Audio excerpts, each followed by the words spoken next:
TGC Penguin video, and as you can tell, this is a video about my deck list I ran for the Gen Con CCQ tournament. It's purple red with a bunch of shifts. It doesn't have as many evasives as most of the other purple reds. It is not running the Hercules, all of that stuff. And there's some cards in this deck that should not be in this deck, but actually work very well.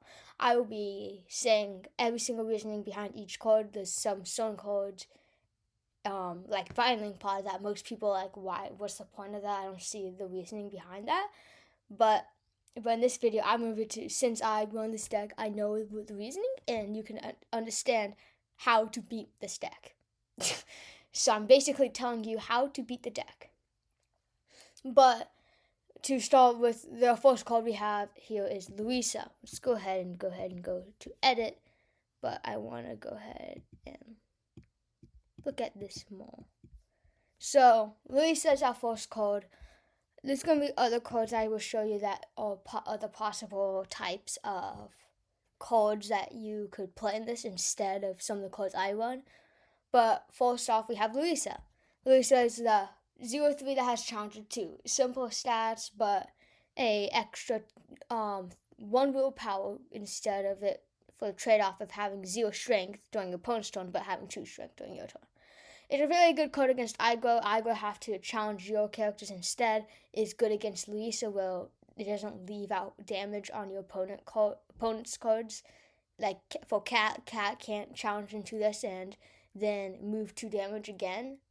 It is good against that. And then it can survive against all the decks that have like Pios or what have you done that can deal those 2 damage at the beginning. You just play this and now they're like, oh, I have no turn 2 play because they were all turn 1 play because they were aiming to get rid of your 1-drop. Now the reason behind this is because you can have big Louisa to shift onto it on turn 3. That is a huge way to have a big body if your opponent's not playing any big removal, especially against aggro decks where they don't have any Gastons, Grace come in mind, or any type of way to remove your card and then go. I usually shift this or just keep it out, and once I see the Eleanor come out, I shift it immediately because I do not want any of my shift targets to be dead because of the threat of having double Eleanor possibility on the board. The next card is Peter Pan, a 2/2, simple vanilla, but his name is Peter Pan, so you can shift that big Peter Pan Tinkerbell onto him. So now you can have a card that gives everything evasives on turn 4. And a quest for 2, it's a 6-drop, it's a 5/4, it can challenge, it can quest, it can sing, it can do anything you want, it can give you a Diablo. But the more important thing is that it's just this card. It's just a simple card your opponent will never underestimate. Just never underestimate this card. If you keep it alive and you have no way to get rid of evasive, and like you played 3 Zeuses, 3 strengths, you inked a couple of Grace Criminals, you played Gastons, you played all the answers to the cards, never let Peter Pan survive. If you have Angel in play, have a valid card to be able to discard, get rid of him immediately. That's the best way, especially if your opponent has a lot of cards in hand, because they will most likely have Peter Pan and Tinkerbell in their hand. That is a very dangerous shift, especially once you have used a lot of your answers, because if you do that, you use your last answer on that Peter Pan Gaston, Peter Pan and Tinkerbell, your opponent will start playing all the other, even more big cards. Now we have Mr. Incredible, only 3 of instead of the 4. It's just the 3 of. The reason why is because to have enough cards. 11 1-drops is fine. I think so, because I think Mr. Incredible is the last shift route I would like against most of the average decks. Because if it's against aggro, I feel like that is too slow and I don't need to draw cards during the time. But I'd rather have Louisa out.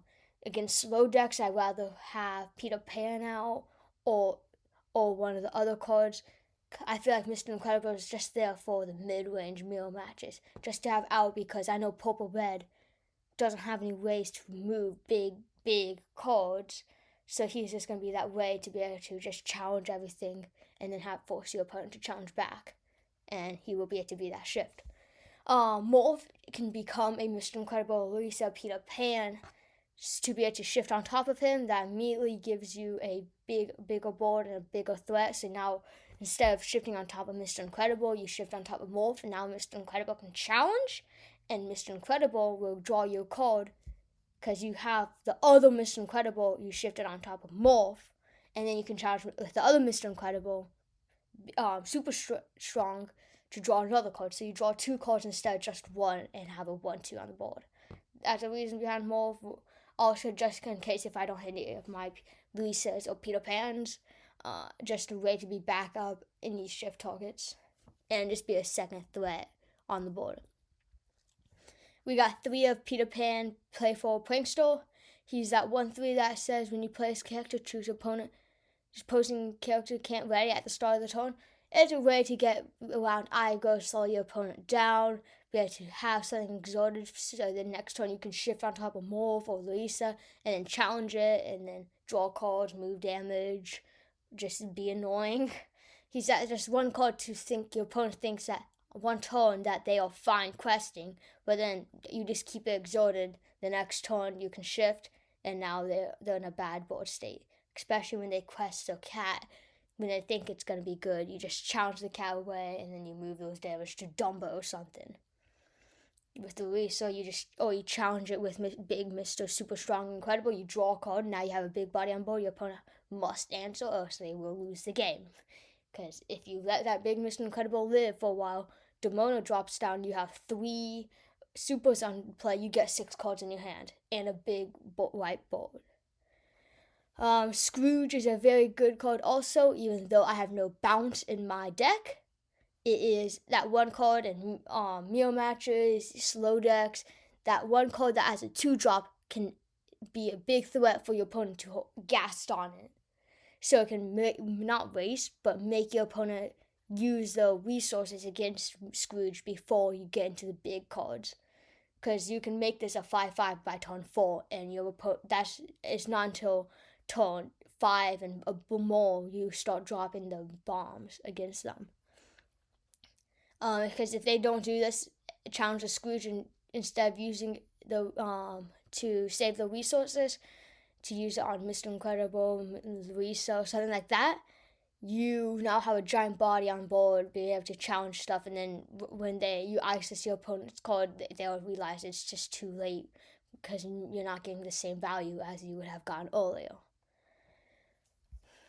Another reason is because you can have it combos well to just have a bunch of damage on it.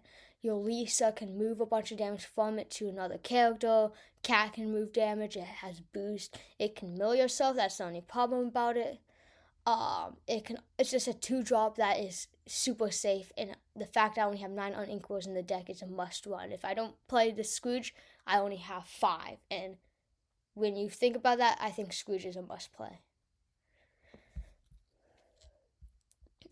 We got Cheshire Cat, only 3 copies. It's because I only have 3 copies of Cheshire Cat.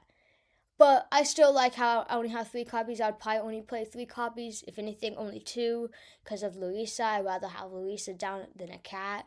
Even though the cat is so good, has been good on release, Power Creep has come again and has wiped the game again.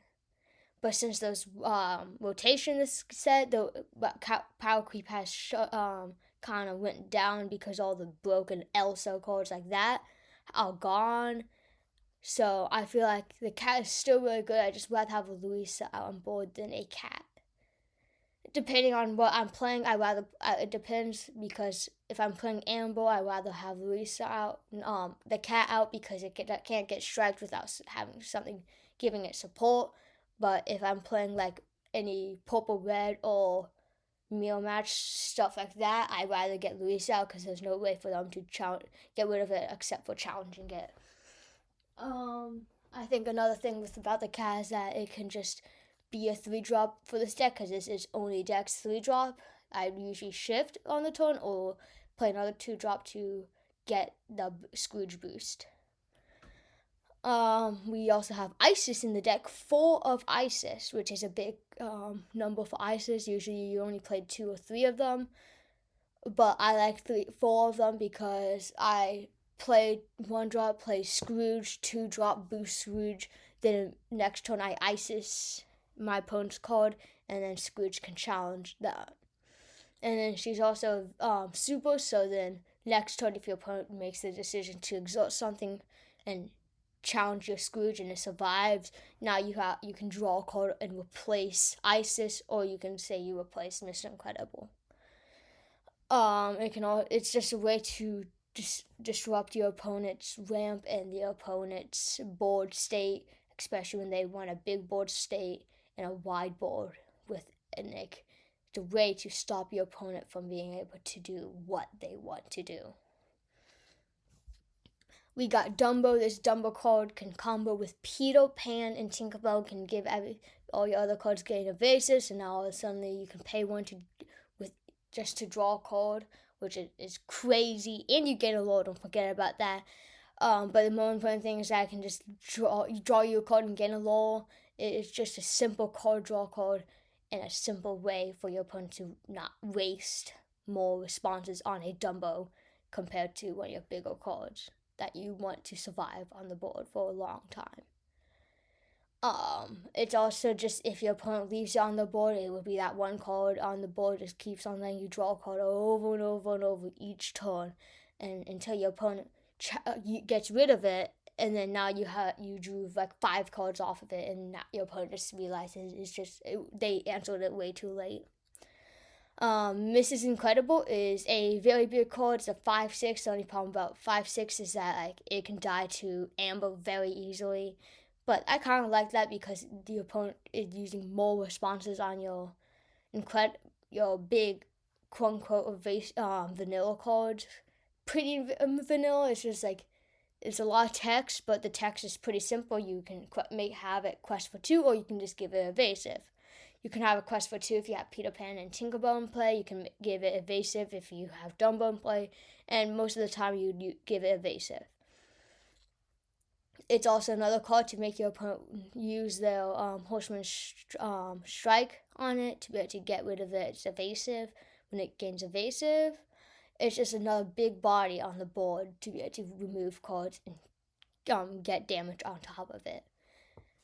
I've been talking about damage a lot, and you realize I only hit 2 Louisas. You're like, why would you do that if you have a bunch of cards that combo damage?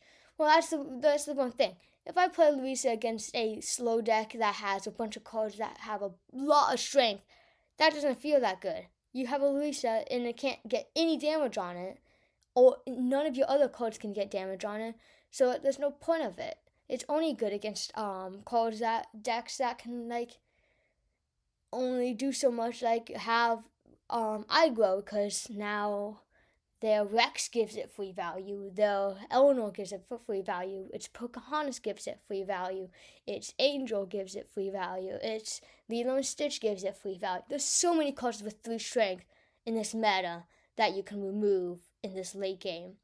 Your opponent strikes it for 2 damage, you ISIS another character, challenge it with one of your other characters, you pay 1 to move that damage and move it to there.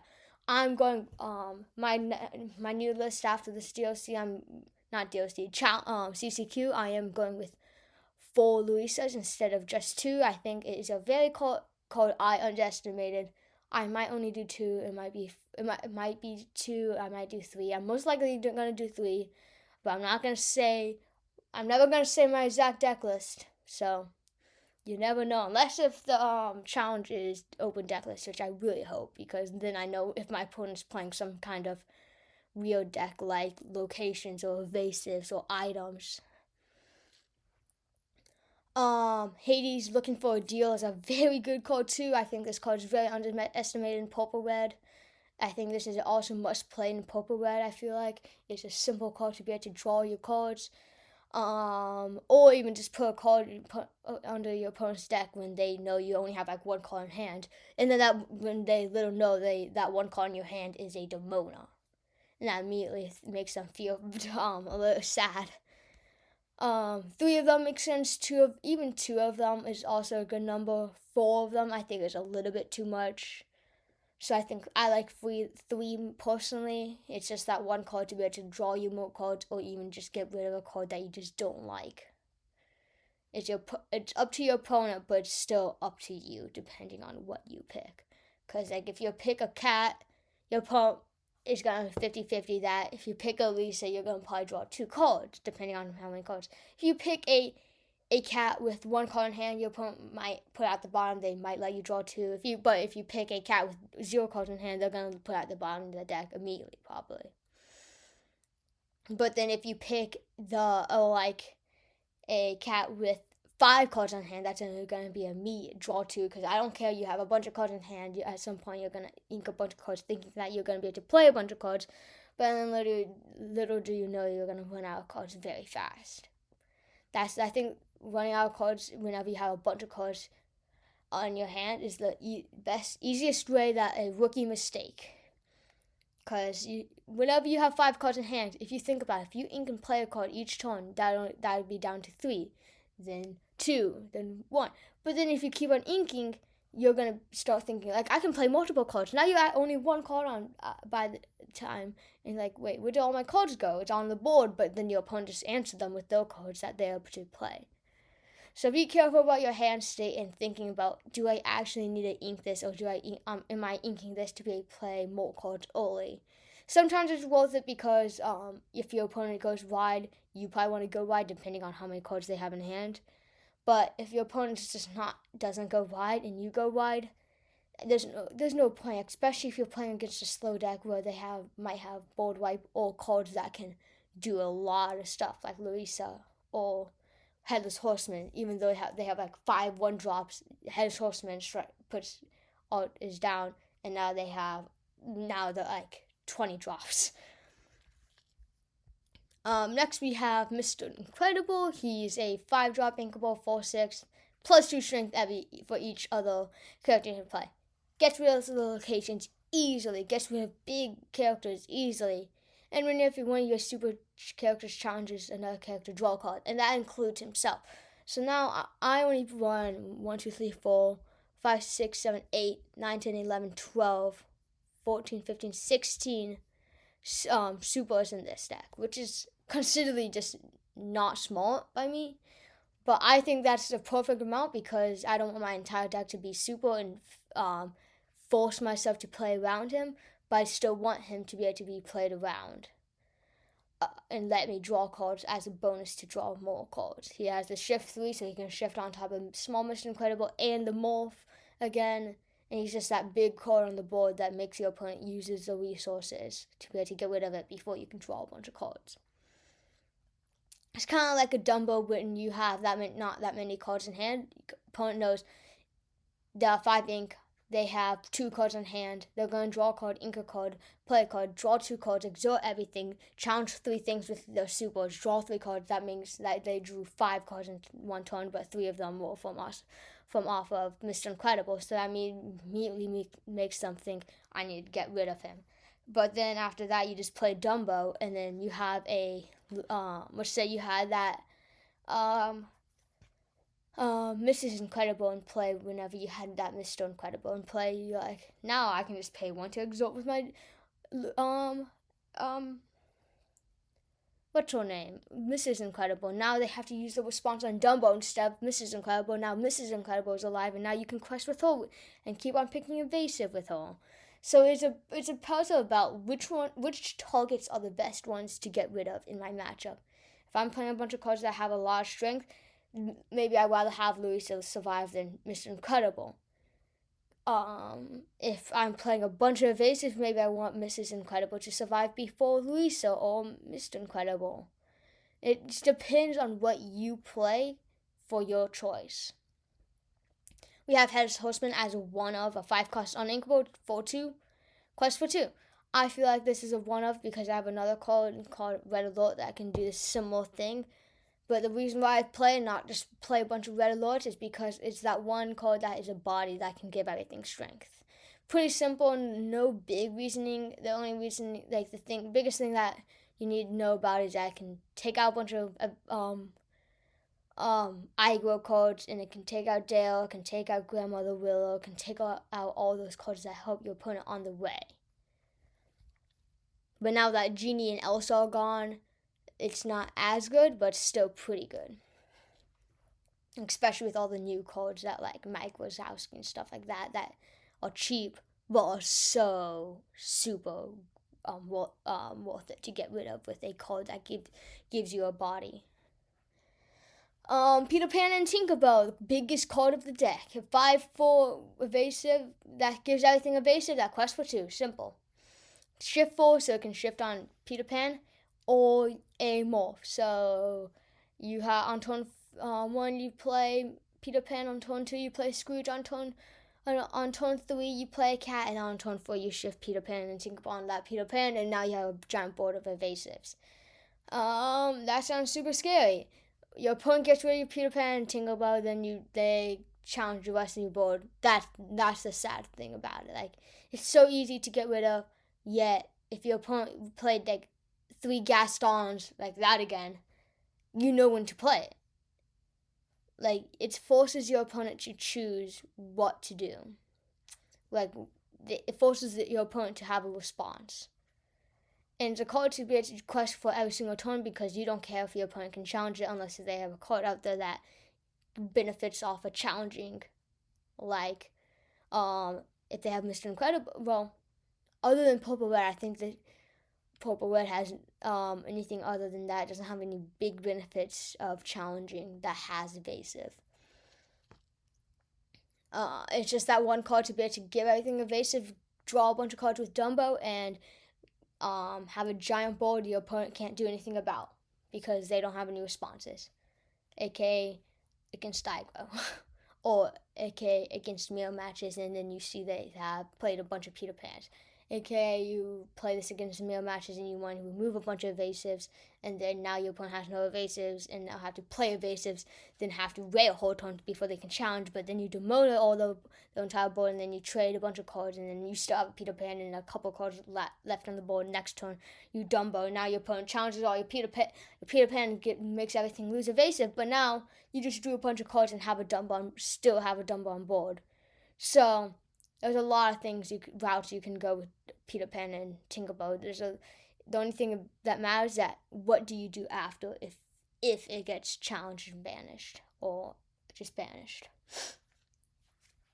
I've been speaking about Demona a lot of times. The only reason why I have only 3 of them is because I only have 3 Demonas. I'd like to play 4, but if anybody at this challenge is up to trading, I don't really want to buy it. I just want to trade.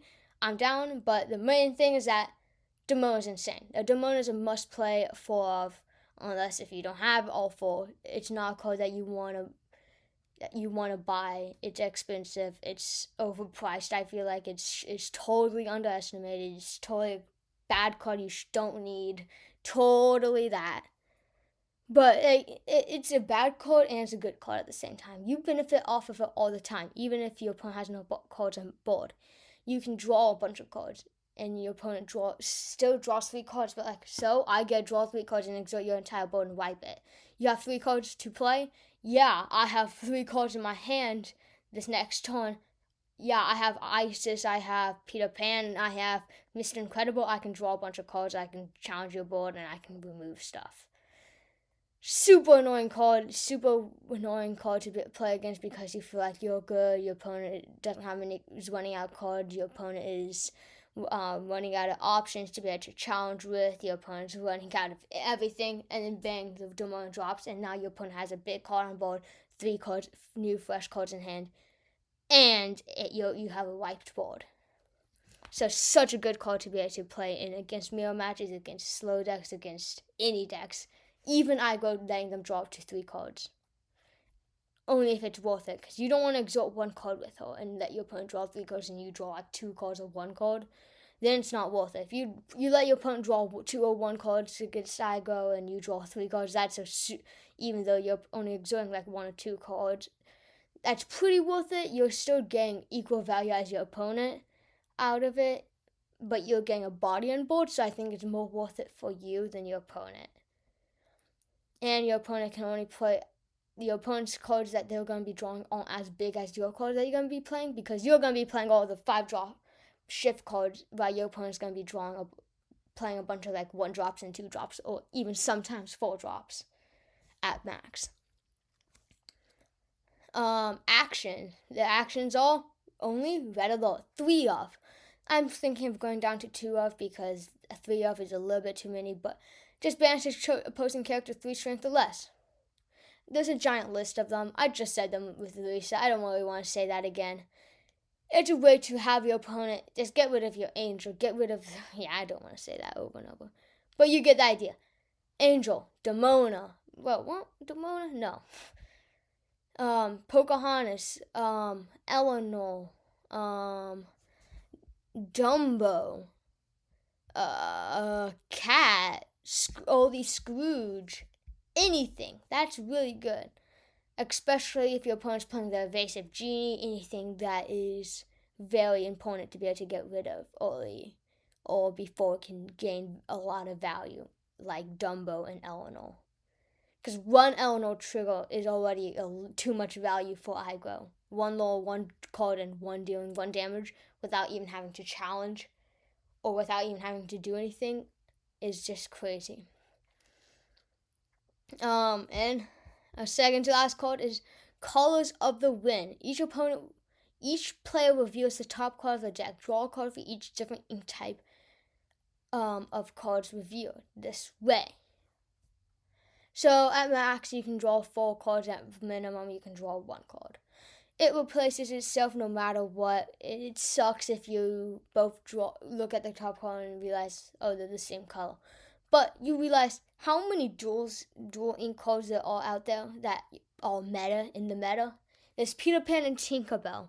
There's Lilo and Stitch. There's Sully and Boo. There is Pocahontas and Miku.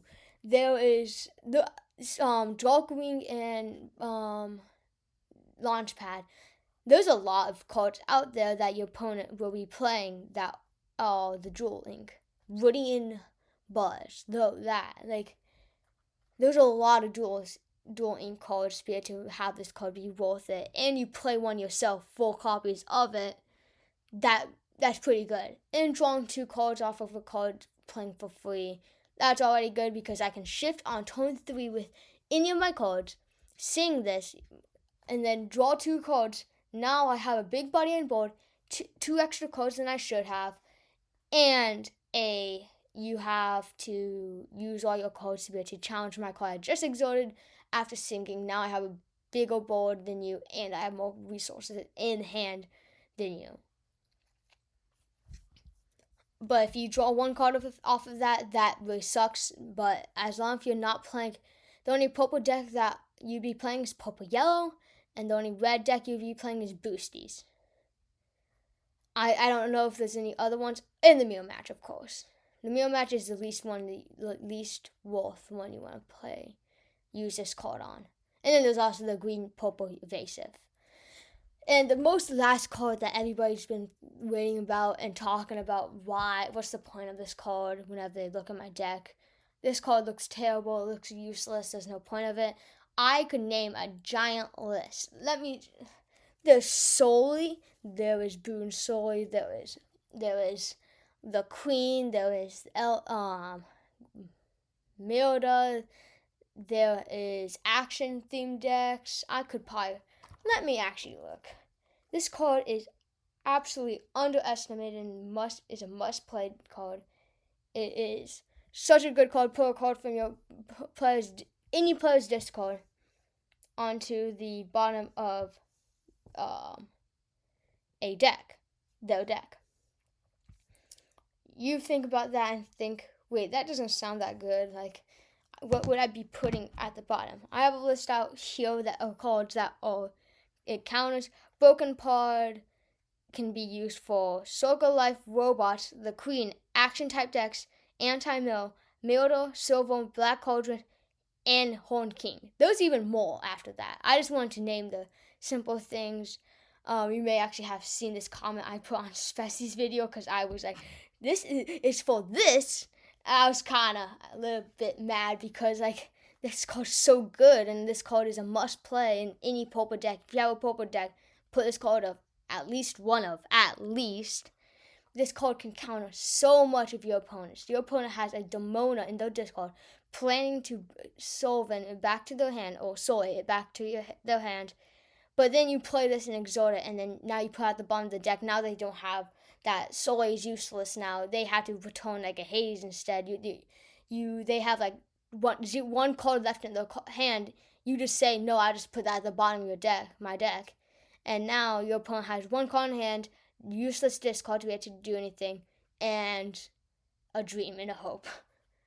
I mean, this card's insane. I just named at least 3 of the top decks. Soak of Life, that's a top deck. Robots, that's a top deck. Solvent, lots of people play that. Great Horn King, Black Cauldron, that's a popular card in Amber. Action decks, that's less than Mirror, less people play Mirror. Anti-Mill for the mirror matches.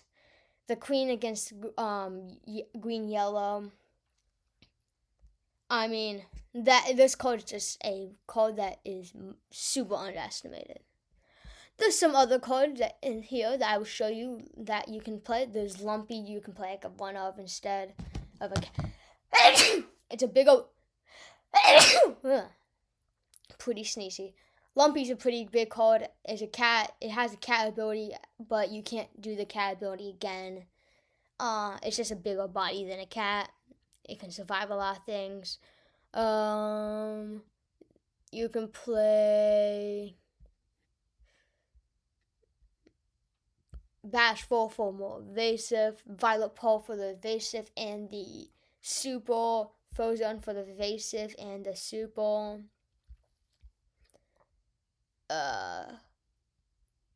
You can use let me see, Tigger for the bounce. I was thinking of E.O. instead of Peter Pan, but I realized like the chances of me exhorting a bunch of cards. It says each exhort character in play pay 1 less for this character. I was thinking like I don't know my opponent's board. I challenge as much as I can. There's like I have a bunch of cards, but I realized if I'm challenging, I'm getting rid of my opponent's exhort card. So I don't really think it's gonna be that worth it, and I don't know if I'm gonna be able to play that many times.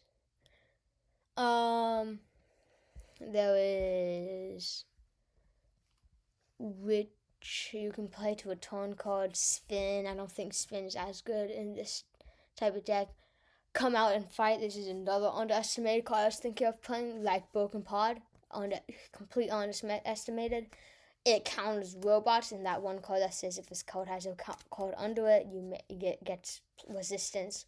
1, it replaces itself, most importantly, and it counters Scrooge. It can counter cards that your opponent's cards that have bounce in their hand. It can counter every single boost deck. It can counter Ariel, forcing them to reboost it. It's also a pretty good card. I just think Broken Pod is more value-wise in most decks. Like has more chance of having value than that one.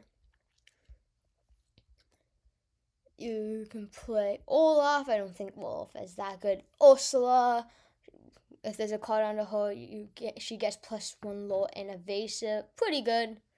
It's okay. I think it's pretty good. It's a perfect stat against every single deck in the game. It forces your opponent to give it support if they want to get rid of it, give it mind strength if they want to get rid of it, and use multiple songs to get rid of it once it gets evasive. Thinking of playing this one instead of 5 copies of maybe this. Maybe I've played 2 copies of Mrs. Incredible and 2 copies of Ursula. Something like that.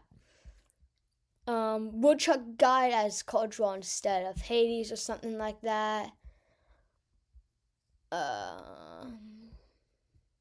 Genie. Some people play Genie, but that's more of an amethyst deck.